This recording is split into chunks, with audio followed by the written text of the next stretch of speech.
California flavor, taking a look at the Peruta decision handed down by the Ninth Circuit Court of Appeals earlier today, striking down San Diego County's May issue policy, pointing out the state of California does not allow the open carry of firearms for self-defense. San Diego County does not allow the concealed carrying of firearms for self-defense, generally speaking, and that those restrictions added up together violate the constitutional rights of people in San Diego County. Now, again, it's not just San Diego County that has this policy, meaning that, once again, the constitutional rights of Californians, according to the Ninth Circuit Court of Appeals, are being violated right now in places like Los Angeles and San Francisco by supposedly tolerant and progressive people. If they want to do the right thing, who supposedly believe in human rights, if they want to do the right thing, need to recognize the human right of self-defense. And as Jim Garrity from National Review Online, who's with us for one more segment, pointed out, you know, these are folks who tend to, in the wake of the Heller-McDonald decisions anyway, have tended to run away from that reality. They wanted to avoid recognizing the inherent human right of self-defense. Will they do so once again? Anyway, Jim, you had a point that you were going to make before we so rudely had to cut you off. Oh, sure. Just observing that, like, so if you're a pro-gun control guy right now, you're really bummed. I mean, this is not a circuit that you thought would be so hostile to your viewpoint, and it seems like a pretty resounding decision. And the question now is, what would be left for them? And I said, at least they have the support of Wendy Day. Oh no, they don't. So. They've got Bloomberg, they got a lot of money, but they keep losing the legal battles. And for, like I said, as I mentioned in the previous segment, traditionally what they do is they make cosmetic changes to the gun law, keep it in effect, and then they get taken to court, and then they lose. Ultimately, this is a country which the Second Amendment means something, and some mayor can't change it if they don't, can't just ignore it if they don't like. No, absolutely. I mean, we'll talk about what is left, but right now let's bring in Chuck Michel. Jim, we might want to find some headphones for you here. So Jim can hear Chuck. Oh, there we go. Chuck, thank you very much for coming on the program, sir. My pleasure. Thanks for having me, guys. Absolutely. Big win for us today. Oh, yes, a very big win in the Peruta case. We've been looking at the Ninth Circuit Court of Appeals decision, but I'm sure you've had a chance to examine it much more closely than I have had. The court recognizes that the right to bear arms exists outside of the home, that there is a right to carry arms for self-defense, and that the San Diego policy, combined with the ban on open carrying of firearms in California law, prevents the average Californian, the average San Diegan anyway, from exercising that right to carry. And so what does that mean, Chuck? What did the court actually say needs to happen now? Well, the Court of Appeals has remanded the case back to the district court to issue an order in San Diego compelling the sheriff to accept self-defense as good cause to get a license to carry in public. But we're a long way potentially from that actually going back to the district court just yet. The county may ask the Ninth Circuit to hear the case en banc, which means a panel of 12 judges rather than 3, which we had before. Conceivably, the county could ask the Supreme Court to take this case. There's a few more hoops we have to jump through, and this case is not final yet. But I think that this case, even more than the Shepard and Moore opinions out of the Seventh Circuit, confirms, adopts, and understands the reasoning in Heller and rejects some of the approaches that have been taken in the Second, Third, and Fourth Circuits, which upheld the requirement in those states that you have some kind of a special need beyond just self-defense before you can get a license to carry.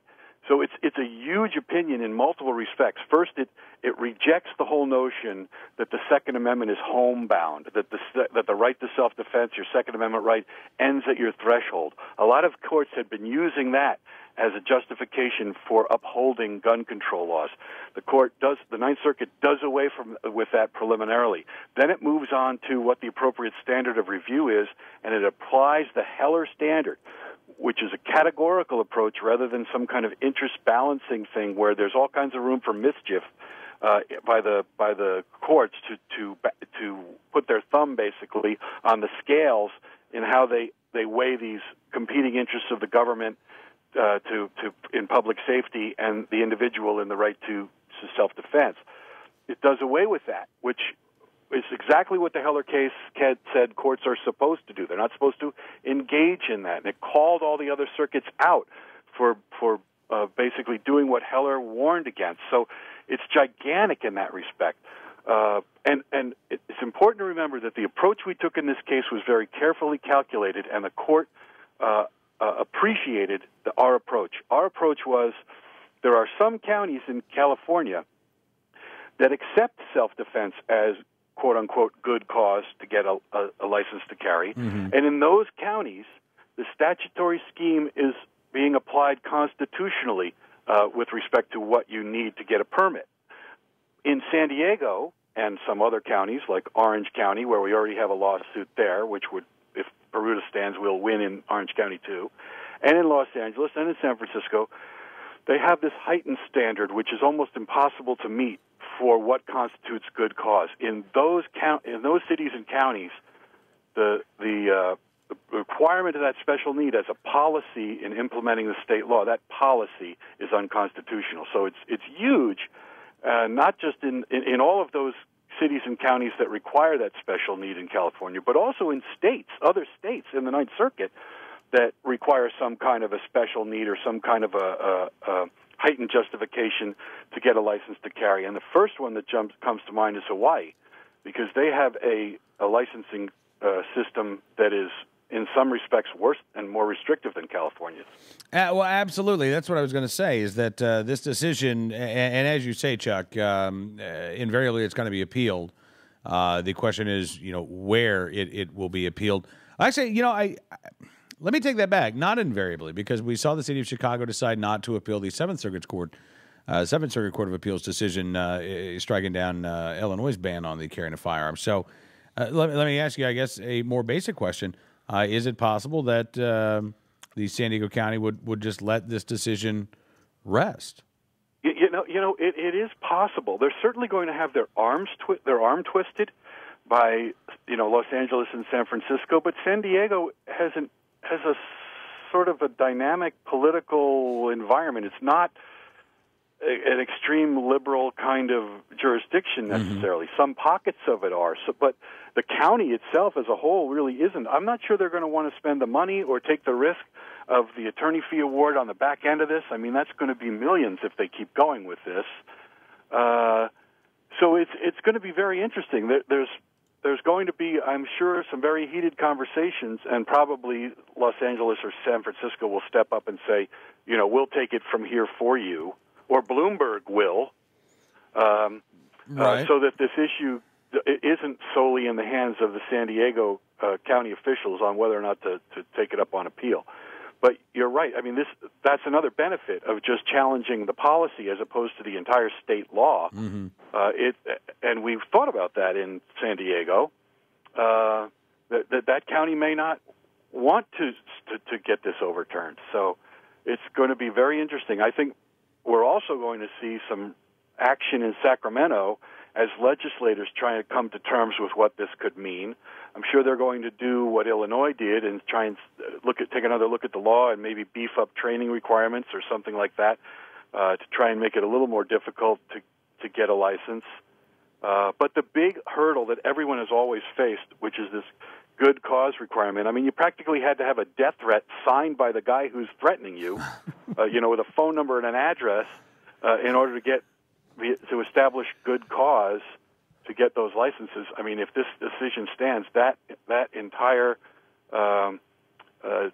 requirement is out the window, which is great news, not just for Californians, but frankly for everybody in the Ninth Circuit and even the country. We're now left with a split of opinions between the Second, Third, and Fourth Circuits and the Seventh and Ninth Circuits.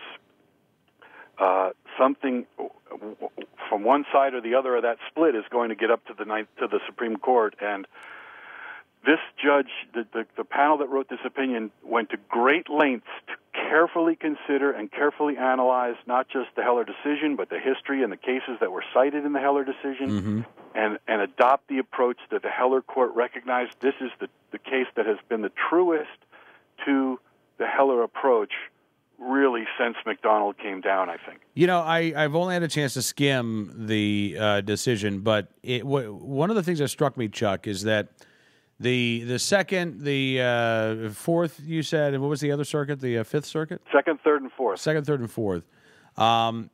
Their legal argument seems to be, well, the Supreme Court has said that some laws are going to be upheld as constitutional, so therefore, basically, we're going to punt this one. Maybe we think it's going to be constitutional under this lowered standard of scrutiny. This was the first brief that I've read. I mean, I read the Seventh Circuit decision as well, but you're right. This brief laid out, it referenced Heller repeatedly, and the legal logic and the legal reasoning used in Heller, and applied that same reasoning to the statute at question there in San Diego County, and made the point that it's not a matter of what standard of scrutiny. If the law in question obliterates and infringes, doesn't just burden the right. If it infringes on that right, then it has to be unconstitutional. Exactly. And the game that the governments play is they try and characterize what is essentially a ban as a quote-unquote regulation. So in California, retired peace officers can get a license to carry. Federal officers can get one. There's some very limited circumstances where you can carry either concealed or loaded in very limited places. And the state was trying to claim that, well, because we allow that, this is really just a regulation, not a ban.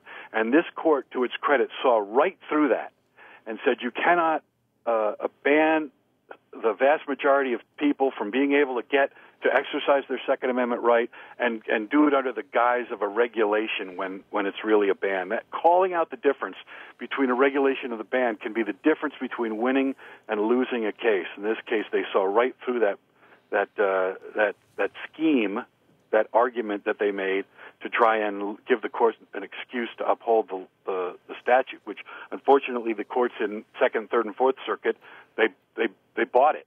So I'm looking forward to seeing those circuit cases decisions struck down. Given the split now in the clear split in the circuits, does this make it more likely that the Supreme Court will take up a case? I know it might not be this one. This one might not even get appealed to the Supreme Court. But do you think, Chuck, that we will see the Supreme Court take up a case dealing with the carrying of firearms? It's inevitable. Now, they might take one of the NRA cases out of Texas, the 18 to 21-year-old, the law that prohibits 18 to 21-year-olds from buying handguns from a licensed dealer. That's been challenged by the NRA. Mm-hmm. Those cases are up in front of the Supreme Court conference on, I believe it's the 24th of February. They might take one of those to establish this, to settle the standard of review question. I think the Drake case out of the Third Circuit is also now pending in front of the Supreme Court. So it's inevitable that the license carry will be addressed, because there are those other opinions out there that are in conflict with the Ninth and the Seventh. So that circuit split's got to be resolved sooner or later. All right. Well, Chuck, again, we've been waiting for this decision for quite some time, and it was well worth the wait, it sounds like. Yeah, this is a huge win. The plaintiffs in that case deserve a lot of credit for hanging in there, and the NRA, obviously, for supporting the case, CRPA Foundation for supporting the case. But the battle's not over. Folks need to keep helping the NRA fund these kinds of things. Really is an epic battle going on right now for the future of the Second Amendment. We've got Bloomberg and Joyce Foundation and all these big think tanks lined up on one side versus 5 million NRA members on the other. So I just hope every one of them can chip in a little bit to help keep the fight going on. Absolutely. Chuck, thank you so much. Appreciate it, and we'll look forward to talking again very soon. Thanks, Cam. Chuck Michel, California civil rights attorney, joining us here.